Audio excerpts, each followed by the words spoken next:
Hello, everyone. This is Dr. Radialis from the Georgia office. Um, every now and then I have a Q&A answer. Usually I start by discussing cases um, or any interesting subject of interest. Um, so in the last few days, there's always something interesting, and I've had two cases um, of uterine variations. Yesterday, yes, Tuesday, I did a surgery on a lady that had a unicornuate uterus towards the left side. It was missing the right corner of the uterus, and the right tube, didn't develop. So then it had a little bit of tube kind of attached to the ovary, and her OBGYN, she's from Florida, her OBGYN had done an SSG, and in an SSG, you can't see those details. So it had described as a blocked tube, but it's just non-existent. She was not aware of this. I mean, the reason that we went to laparoscopy is that she had an ovarian cyst that was endometriosis or an endometrioma, but it was an incidental finding that right tubal occlusion was actually a missing tube from birth.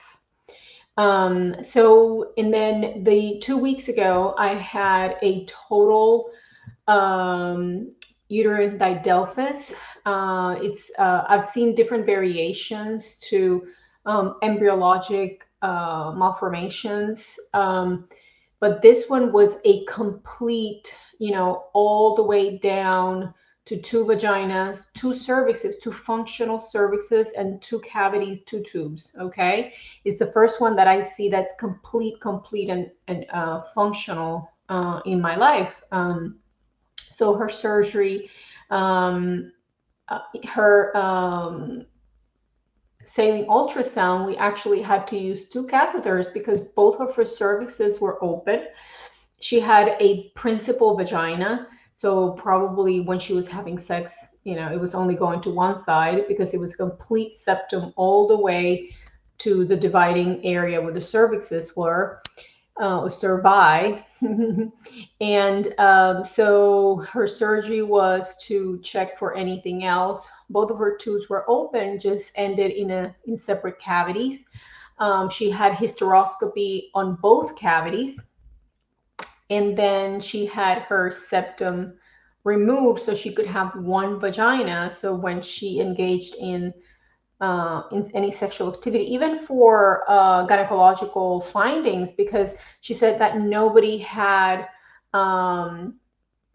told her that, like nobody had figured out she had two vaginas or two uteruses until she came to us. So we made just one vagina, and then checked both cavities, and both tubes were actually open, and the rest of her anatomy was normal. So what happens? A question that I get is, can I carry a baby if I have an unicornuate uterus, or a small uterus, or a didelphys uterus, which is two complete cavities, right? Or a bicornuate uterus, which is a heart-shaped uterus? And the answer to that is yes. The second question that I get is, um, can you fix that with surgery? The only surgery that is done, it is for a septated uterus, okay? Meaning it's a whole cavity. The uterus looks like a triangle, and then it has a septum. So that is removed. But when you actually have a heart-shaped uterus, or a unicornuate, or a didelphys uterus, you do not repair them. You do more damage than good to do the surgery. Can you carry a baby? Absolutely. A lot of times, those findings are incidental, either at the delivery site, ultrasound when they're pregnant, if they're really looking, or even at a C-section, because because the space is limited and the baby has less ability to turn. People with this type of uteri are at more risk of preterm labor and dysfunctional labor, meaning malposition of the baby or failure to progress, things of the sort. Um, so, but yes, you can carry. Something kind of cool with my Didelphys patient was because she wants to do IVF, and so she goes, well, where are they going to transfer my embryos? And honestly, it could be either cavity. On exam and hysteroscopy, they were both the same size. We prefer the bigger size because a lot of times what I see is that one of the cavities is the principal and that cervix is fully developed, and then the other cavity tends to be smaller and the cervix might be kind of infantile, not fully developed. In her case, both cervix survived, fully developed, and the cavities were about the same. So it could be either one, or I mean, she could have one on each side and then have fraternal twins, one in each uterus. So it's going to be really interesting to follow her case as she goes through her fertility journey. Okay, so I see that you guys are popping in with questions. Okay. So you have a follow-up. So Tanya, you have a follow-up with me on the 23rd. So we'll get to, you have a voice to a face. Hopefully I'll be able to get a laparoscopy. Absolutely, no problem. You have 6 failed transfers with my embryos and donor embryos. Yes. So absolutely, we need to look at what's happening in the pelvis. Actually, another of my laparoscopies, and she was Friday's surgery, chronic pelvic pain. Everybody was treating her for endometriosis, and I mean, her and her husband have both issues. But when I went in, she actually had sign of chronic inflammation, chronic infection. And so I decided to actually do a DNC while she was under anesthesia and put her on triple antibiotics. I got to see her today, and she said she felt so much better. She said that her pain has alleviated significantly. So we definitely have to see what's happening and why are those transfer failing. And two, after so many failed transfers, I would definitely do an ERA, even though I do not recommend that as a first line of diagnostic testing, because the amount of people that actually need the difference in progesterone is fairly small after 6 failed transfer. We should definitely look into that as well. But I do have a few things that we can look at your chart and see what else we can definitely dig and look. Any advice on low fertilization rate? Have prime with Omni, multiple months, zero the supplements, keto, use Sima, a mix of 0.6. So Amanda, I would have to look at your protocols. I would have to see, are you having, how your baseline looks? Are you having a true baseline, or you're already recruiting and you're having kind of high estrogen and, the antral follicle count, what it's like. Also, are we dealing with, you're dealing with PCOS. So definitely insulin resistance. We need to look at your diet, potentially do triple antibiotics. A lot of times I see with insulin resistant people, prediabetes, PCOS, and that all comes together, you tend to have excess of candida. Okay. You are more sugary. Your body can't handle carbs very well. And then can become a chronic infection and cause a lot of inflammation in the gut area. And the pelvis it's kind of, you have your stomach and your, the abdomen, and it goes down, but all the structures are there very close together. So whatever is inflammatory to your gut will be inflammatory to your female organs and your bladder, so urinary, female stuff, and colon. It's all in the same space.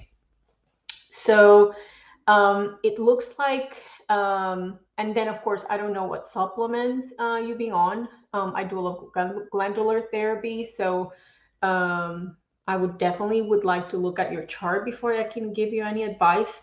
But it looks like we need to improve the quality of your eggs and potentially stimulate you lower, longer, do dual trigger to try to get more mature eggs that actually fertilize. Okay, we might have to look at your husband. I've had a case where I treated both partners with antibiotics and then things started turning around as well. Okay. Is it possible to get a viable egg at 22 millimeters? Yep.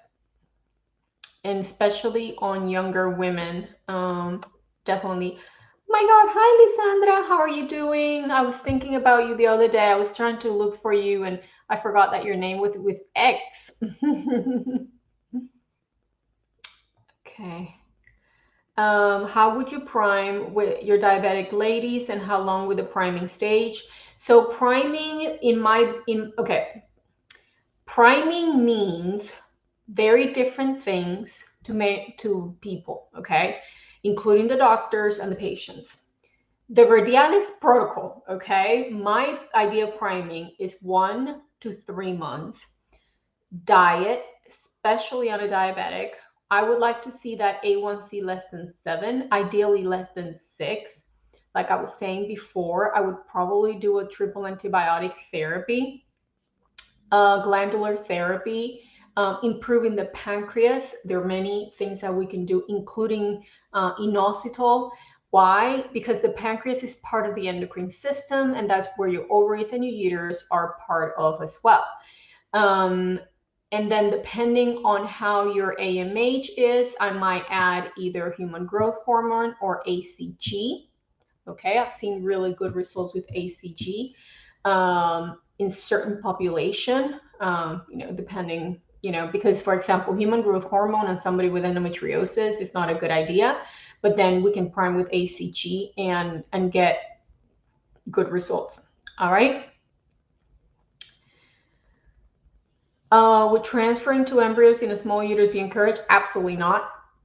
Absolutely not, because you are even transferring to embryos increases your chances of miscarriage. So if you have a small uterus, then that chance goes up. I see small uteruses.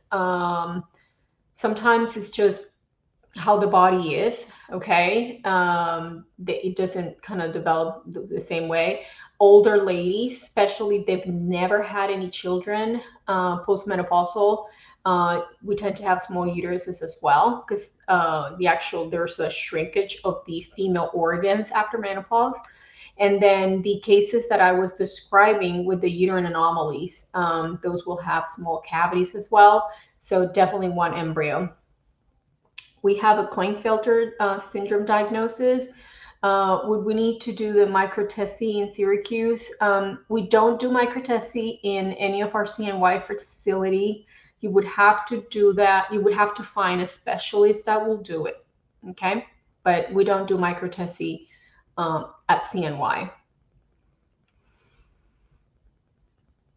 Okay, awesome. All right. Well, I'm happy to talk to you tomorrow, Lisa. I am so excited that we're working on your stuff. So we'll definitely look at your case. Is there any benefit to continuing CoQ10 for FET? No, I mean, not really. I mean, you can take CoQ10 for general health. CoQ10 is very important for muscle, muscle functioning, heart, mitochondrial. But in terms of the fertility world, is mostly for the ovaries. Okay. Will removing stage 2 endometriosis make a difference in a letrozole cycle? Absolutely. I've had many times people that go through laparoscopy and then suddenly get spontaneously pregnant. Many times. Even when I was not doing IVF, I would do laparoscopy on my patients, put them on the letrozole cycle, and boom, sometimes like spontaneous pregnancies after laparoscopy to clean out things. Because even on the microscopic implants, um, even if you, what happens at the end of a laparoscopy in general, at least I do it, I think a lot of doctors do, I rinse the pelvis. Okay, so I try to clear out as much as I can, burn the rest, and then I clean the pelvis. Okay, I wash it literally with warm normal saline. So the solution to pollution is dilution. So even by diluting all of those cytokines and all of those interleukins and all of those inflammatory proteins that are in there in the natural liquid that's sitting in your pelvis could make a huge difference. Sometimes you just need 1 degree of change, and then that just exponentially works in your favor. Is it possible to ovulate leading follicle and still retrieve other growing behind it? Yes. So there are different ways to deal with a lead follicle. One, you can kind of let it grow and trigger, and then start a luteal phase cycle. I've done that with certain patients. You can do some sort of suppression to get a real baseline to try to get those antral follicles to be all nice and equal. My favorite thing is to do a letrozole cycle before you do your IVF cycle when you're having those issues, because sometimes that will self-correct with an ovulatory cycle, a good, robust ovulatory cycle prior to your IVF.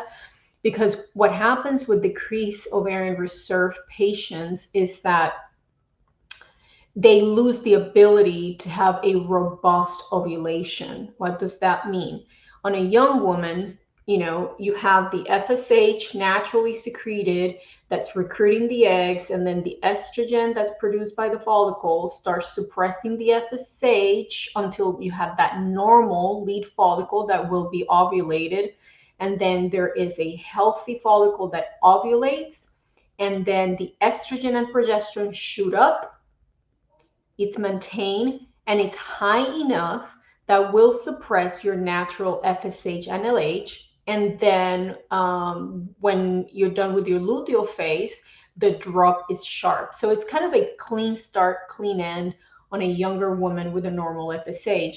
On decreased ovarian reserve, you have first of all, sometimes they start recruiting the month before, right? So by the time that they're doing their period, like they have a 12 or 13 lead, and then that one eventually ovulates, and it's like, it does the rise, but then you measure those progesterone levels, you have 3, 4, 9, and that's not high enough to suppress your natural gonadotropins. So therefore, that's why you start recruiting the month before.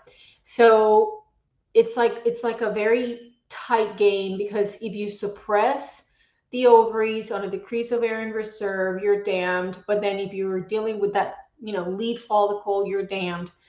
So sometimes what I do is, as part of the priming, I get people to do letrozole, 1, 2, or 3 cycles before they actually jump into IVF, whether they have their tubes open or not. If they have their tubes open and there's not a male factor, I tell them, go have sex. Let's get you on the Omnitrol, let's get you on the diet, let's get you on the supplements, let's do the PRP, especially PRP, flush those tubes, clear that area, and then go have letrozole. I usually will do 10, so I'll maxed out the letrozole at 10, and then have time intercourse. And I mean, the whole point is getting you pregnant. So if you get pregnant in your priming, well, glory to God. What is the best protocol for over 45? It depends. I like to go gentler, okay? What happens after 40 is that you could still have good ovarian reserve, but you are, inhabiting a 40+ year body. So the overall ovarian reserve is diminished. So you have to be more gentle in your body, because no matter how youthful you feel and how great you feel, and you could be a very young 45-year-old, even if you compare your 45-year-old body to your 25-year-old body, it behaves differently. So we have to be gentler. So I rather do mini IVF and stimulate longer if needed. You're going to get better quality eggs. Okay.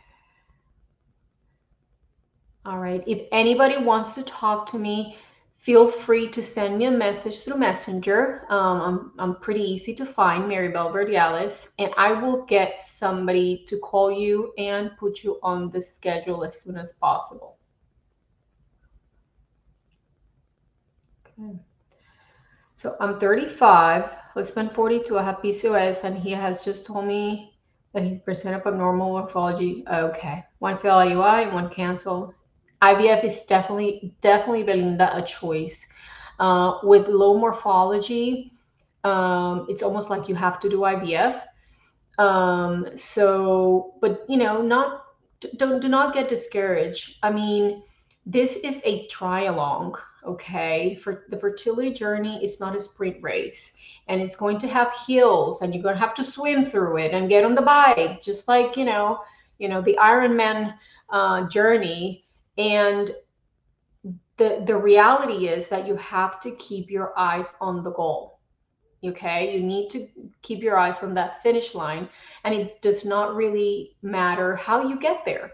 It doesn't matter if it's natural, if it's a little bit of oral medication and time intercourse, whether it was IUI, whether it was IVF, whether you had to resort to donor eggs or embryos, donor sperm. So once you have that child in your arms, it's really not going to be very important how it happened. I promise you that.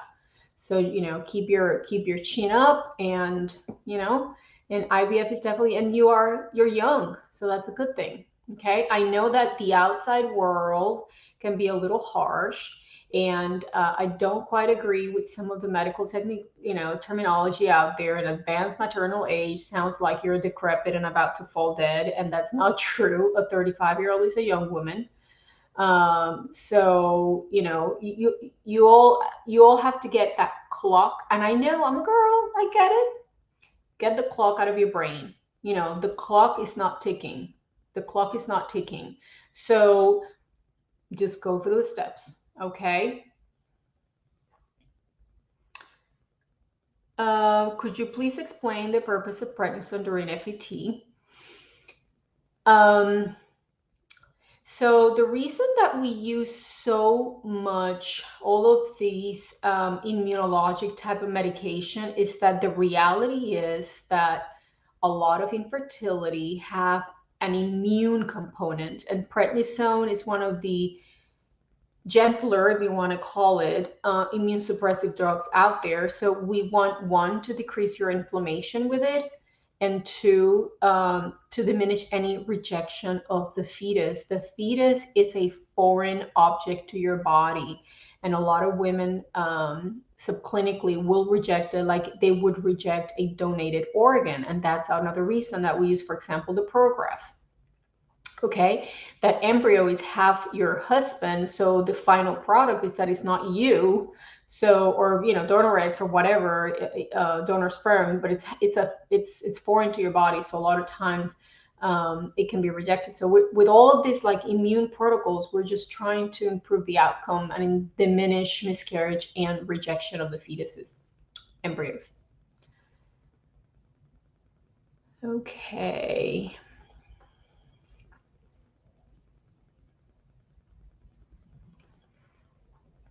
I know you recommend 1 to 3 months. What do you recommend priming with besides Omnitrope? I use either Omnitrope or ACG or both. Letrozole, a few ovulatory, like you're warming up the machinery, a few letrozole cycles during priming. PRP, keto diet. I have supplements that I prefer and that I use and give to my children. Food-based, a lot of glandular therapy. For those of you that have spoken to me, I always recommend the female endocrine pack from Standard Process, and you can get that in my office. A food-based vitamin E. I usually recommend something called Cataplexy from the same company. the CoQ10, the vitamin D, a food-based prenatal, some spleen support and for endometriosis, uterus support. So depending on the scenario, I'll add the other little things, okay? I'm 47, priming with Omni, estradiol, and progesterone is 30 days enough. That would be the minimum, Eleanor. And again, you're a living example how priming means different things to different people. Estradiol and progesterone for priming, in my opinion, in my book, the only thing it really does for you, it gives you more sensitivity of your ovaries. It decreases your FSH at baseline and it gives you a better baseline, but it does not really improve the biology of your ovaries. So if you're not doing the diet, if you're not doing the nutrition-based supplements, you might get more eggs, but not necessarily better quality. Okay. Okay. Very good.